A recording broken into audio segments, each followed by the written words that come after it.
apakah Ustadz mimpi jadi Ustadz atau terjadi sendiri?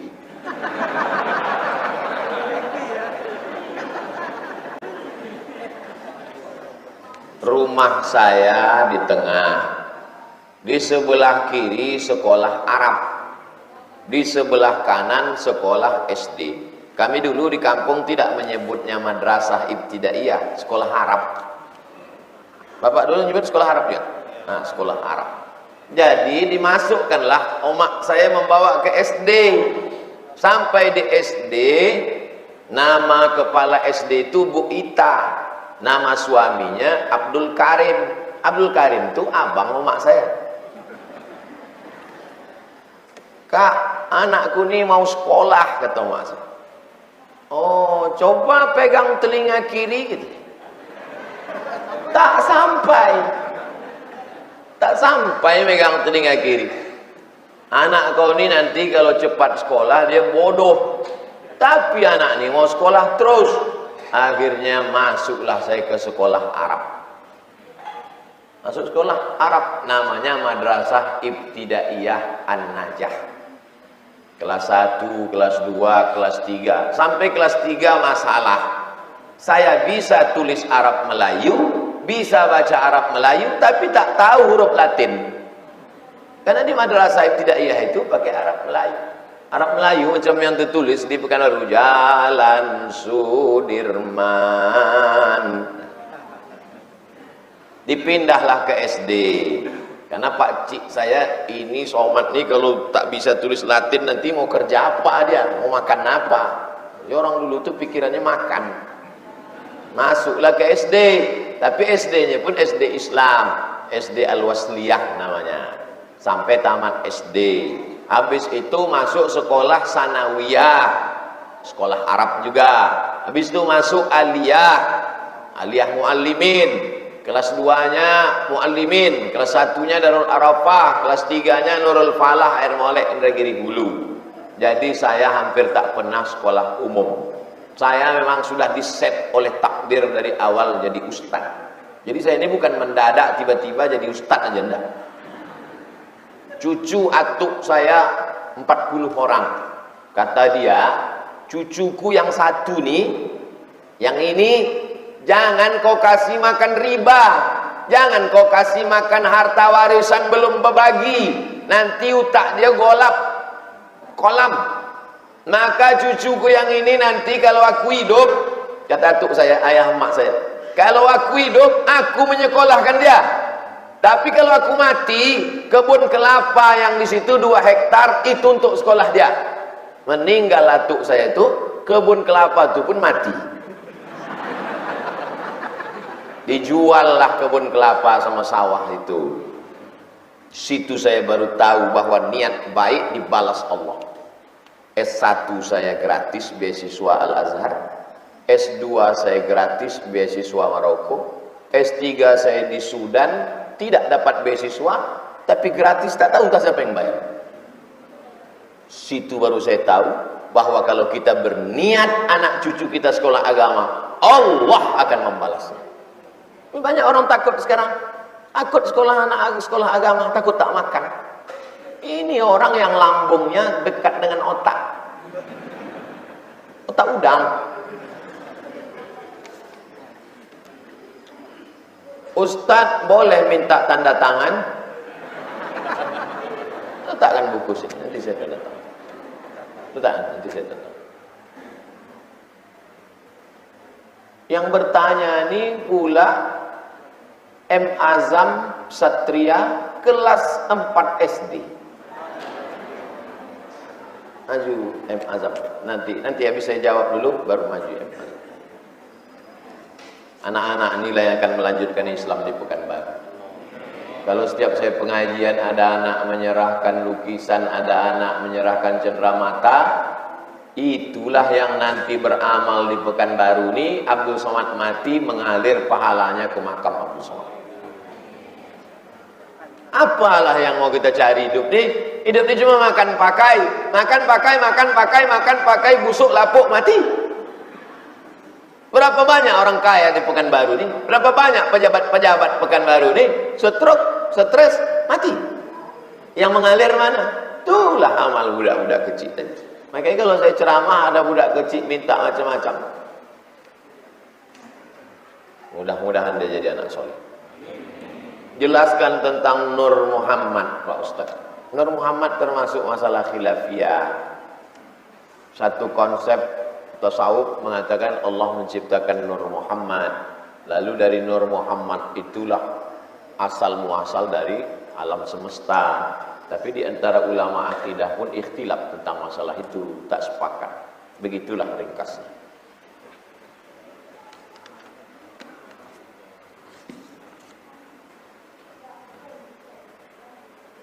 Mohon doa Ustadz agar kami tim terdepan, tim bayangan UAS selalu ada pula tim bayangan.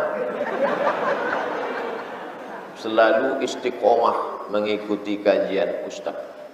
Tidak ada yang setia dalam hidup ini.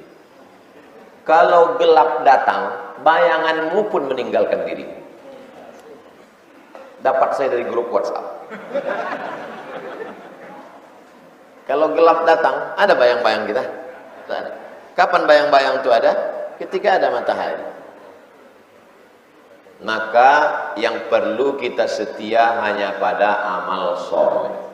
Kalau kau setia dengan amal solehmu, duhamu, isyraqmu, tahajudmu, baca yasinmu, maka insya Allah saat tak ada bayang-bayang, amalmu itu akan tetap berada bersamamu di alam barzah, tetap menemanimu di alam kubur sampai ke surga bersama Nabi Muhammad SAW.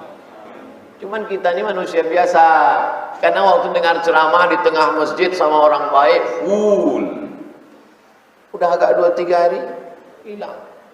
Lumayan 3 hari Pak Ustaz. Aku keluar masjidnya error langsung Pak Ustaz. Itu makanya kita mesti banyak ikut kajian-kajian. Coba habis kajian ini, mana lagi kajian? Oh, kajian Dr. Saidul Amin masalah hati. Kajian Dr. Muhammad Saleh di Ar-Rahman masalah ini. Kajian, mesti perlu kajian. Kalau tak masuk kajian, datanglah TV, datanglah internet, datanglah macam-macam. Hancur dunia persilatan. Saya ingin bertanya, saya terlambat sholat maghrib, lalu pada tasyahud akhir saya lupa menambah rakaat. Bertimpa-timpa nih. Saya ikut dengan imam dan saya salam. Lambat, masbuk maksudnya. Masuk ke masjid, imam rakaat kedua, ikut dia rakaat kedua. Imam rakaat ketiga, ikut dia rakaat ketiga. Imam salam, ikut pula dia salam. Waktu salam itulah baru dia teringat, langsung berdiri menambah rakaat. Bagaimana hukum solat saya itu Pak Ustaz? Solatnya sah. Lalu kemudian apa dalilnya? Nabi pernah solat 2 rakaat, Nabi salam. Assalamualaikum warahmatullahi wabarakatuh. Assalamualaikum warahmatullahi wabarakatuh. Ditanya sama sahabat, apakah turun wahyu ya Rasulullah? Kenapa kalian tanya turun wahyu? Tadi kau sholat 2 rakaat. Ditambah Nabi lagi.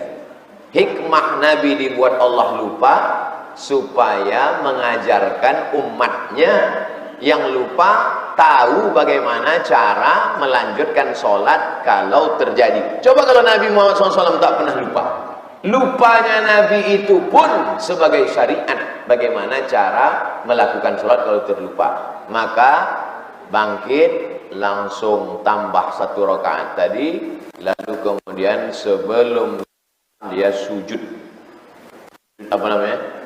Sahwi. Allahu Akbar sebelum salam. Subhanaman la yanamu wa la yashu.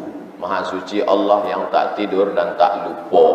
Duduk antara 2 sujud, sujud lagi. Allahu Akbar. Subhanaman la yanamu wa la yashu. Maha suci Allah yang tak tidur dan tak lupa. Duduk baru salam. Assalamualaikum warahmatullahi wabarakatuh. Sujud sahwi itu pun saya lupa juga Pak Ustaz. Sujud sahwi sesudah salam. Kalau sujud sahwi lupa sebelum salam, maka sujud sahwinya sesudah salam. Salat sah Pak Ustaz? Sah. Salat ada 3. Salat ada, salat qadha, Salat i'adah. Salat qadha yang mana? Salat ada yang mana? Salat ada, salat tadi subuh tadi ada. Salat subuh di waktu subuh ada. Salat qadha yang mana? Salat yang tinggal dulu-dulu waktu belum hijrah, digantinya sekarang. Namanya salat qadha. Salat i'adah yang mana? Salat dia selesai salat, ditengoknya sikunya ada bekas cat, tak kena air wudhu, berarti wudhunya batal. Kalau wudhu batal, salat tak sah. Diulangnya balik salat itu.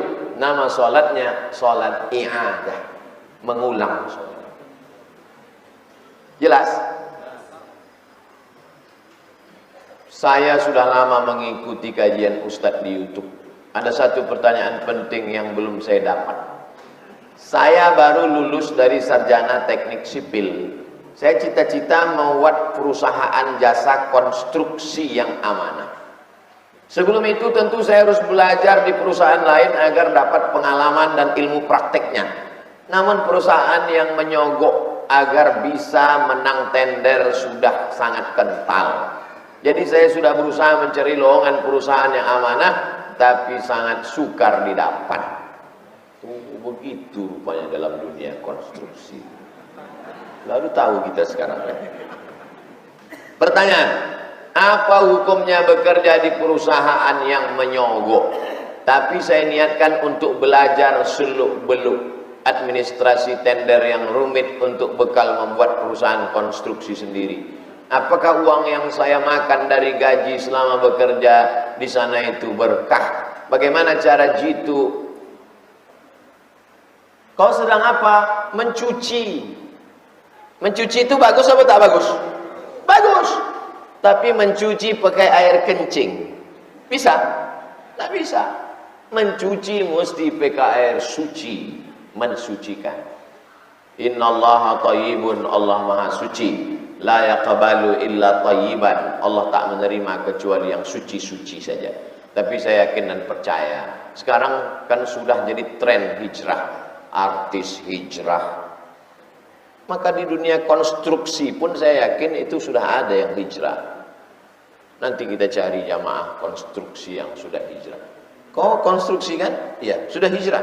Nah, sholatnya udah Pak Ustaz, konstruksinya belum. Belum total hijrah. Itulah gunanya komunitas. Komunitas artis hijrah, komunitas desainer hijrah, komunitas biker hijrah, komunitas konstruksi hijrah. Dia membuat sebuah komunitas. Bagaimana cara jitu memaafkan teman yang telah menzolimi, yang sedihnya di depan kita baik, di belakang kita dizoliminya kita Pak Ustadz. Kalau dia terkait masalah hukum, kau tuntut dia ke pengadilan. Selesaikan dulu supaya dia jangan makan haram. Tapi kalau hanya sekedar perasaan, maka sholatlah di tengah malam, berdoalah kepada Allah, bayangkan wajahnya, ampunkan dia ya Allah, berikan dia rezeki yang halal supaya betul hidupnya, kasih anaknya soleh solehah, matikan dia husnul khatimah. Buat tiap malam, lama-lama hilang. Pernah Ustaz buat? Udah saya buat. Hilang Pak Ustaz? Belum lagi. Sebagian hilang. Begitu cara.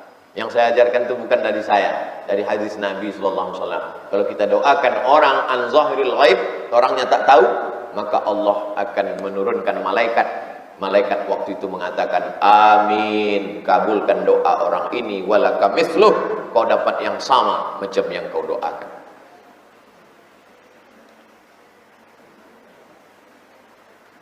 Nama saya tak saya sebut, dari Lampung. Saya bangkrut usaha, sampai ini banyak hutang termasuk riba. Tak ada yang bisa membayarnya Pak Ustaz. Datang sahabat mengadu dililit utang. Kata Nabi, kau banyak baca doa ini 8. Allahumma inni a'udzubika minal hammi wal hazan wal ajzi wal kasal wal jubni wal bukhl wa dhala'id daini wa ghalabatir rijal.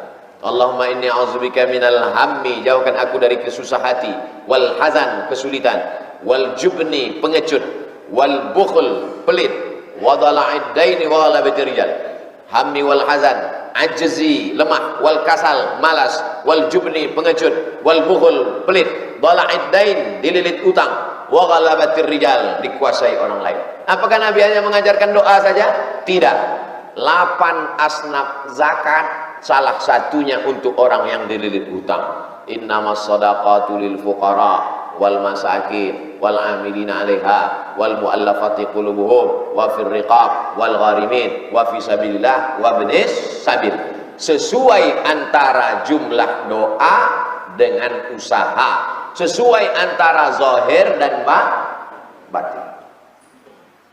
Yang paling besar keutamaan menolong orang yang lepas dari utang. Saya jumpa jamaah, dia dalam kesulitan, nanya sama Ustadz, apalah yang bisa melepaskan kesulitan saya nih Pak Ustadz? Kata Ustadz dia, pergi kau ke kampung, cari di kampung itu orang yang tak sanggup keluar rumah, sampai tak sanggup menatap wajah yang punya warung, saking banyak utangnya, lalu kau bayarkan utangnya tanpa dia tahu siapa yang membayar. Akhirnya pergilah jamaah ini ke kampung, carinya kampung-kampung, pergi dia ke warung. Pak, siapa yang paling banyak utangnya di sini, yang sampai malu belanja lagi? Nah, ini orangnya, saya bayarkan. Tapi kasih tahu dia bahwa ada orang bayar, jangan kasih tahu orangnya. Akhirnya dilepaskan Allah segala kesulitan hidup saya Pak Ustaz. True story, kisah nyata. Yang mau mengamalkan silakan, yang tak mau mengamalkan tengok aja lah. Man yassara an mu'sirin yassarallahu anhu yaumal qiyamah. Siapa yang memudahkan kesulitan orang, dimudahkan Allah urusannya di hari kiamat. Man farraja an muslimin kurbatan min kurabid dunya, farrajallahu anhu kurbatan min kurabi yaumil qiyamah. Siapa yang melepaskan kesulitan di dunia satu orang, dilepaskan Allah kesulitannya pada hari kiamat. Wallahu fi aunil abdi ma kana al abdu fi auni akhi. Allah akan tetap menolong seorang hamba selama hamba itu mau menolong saudara. Pertolongan Allah akan turun kalau kau mau menolong saudara. Bulan ini Yayasan Tabung Wakaf menolong fakir miskin, anak yatim dan duafa, panti asuhan, 6 ton beras disalurkan dari masyarakat Pekanbaru supaya Allah menolong Pekanbaru dan umat Islam di Pekanbaru. Kirimlah ke nomor berikut ini. Yayasan Tabung Wakaf 6 ton. Bulan depan target ketua yayasan 12 kecamatan Pekanbaru, di targetnya satu kecamatan 10 ton, 12 kecamatan 120 ton. Amin.